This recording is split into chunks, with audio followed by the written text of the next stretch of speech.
Now that we understand how to build a campaign and build ad sets, let's go into how to build the actual ad. So here's the ad. All we did was click the very next button. So we're not clicking publish ever, not until the whole thing's done. You can't anyway because you'll have all these errors while you're building it. So you can see the ad name right here, the greatest gym ever, lead gen, C1I1, right? Again, the copy one, image one. So I don't have an Instagram account attached currently. You'll see that on one of my errors right here. You're using an Instagram placement. You don't have an Instagram that represents your business. So if that happens and you don't actually have a page, remember to go back to the ad sets and edit placements and turn Instagram off. So we do want to start building a creative for the ads.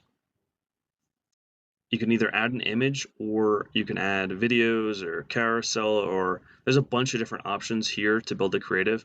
Typically, I just add an image and just make it real simple to start off with. Here's text. All you need to do is go ahead and write copy. Any copy that you write here will show up above picture. So this copy will show up here. And then you can have a headline. Typically, you want this headline to be very specific. I'm going to get into copy later. There's so many different variables in copy, so that's not something for this lesson. This really needs to be based on showing you the ads. The headline, I typically recommend doing something like redeem the free week. Something about the gym, okay? Redeem the free week. And then this is get offer.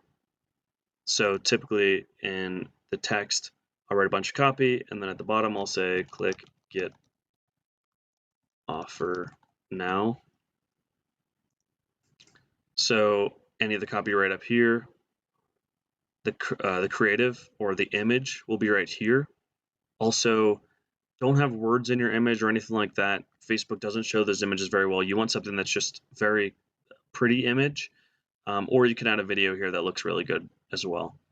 So then if you wanted, you can add a newsfeed link description. You don't have to.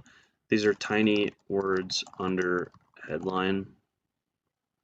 So they'll show up right here. Typically when I write that, I just put like a dot, dot, dot after it, so it looks like it's trailing off. So this is how the ad will look when someone's scrolling down their feed. You can also click this button right here that's showing on a mobile. It'll give you a view of how it looks on a desktop. And now we need to create this lead form specifically for this. So if you click traffic, or if you click something else as your original campaign objective, then you're not going to have this lead form. You're gonna right here. What you're going to have is a button, or I should say a space that will ask you for your website. So you can enter in that website in there that will bring them there. So enter that into that website area.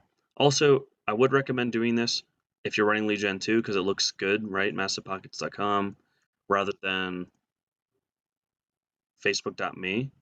It looks a lot better. It's also good for branding. I'm not the biggest branding mentality kind of guy, because I just care about ROI. So all these colors and all this pretty stuff doesn't really matter to me. All I care about are getting the numbers in. But this really does help because that's part of the copy. So now we need to create this lead form. So let me stop this lesson and I'm going to create another one for the lead form.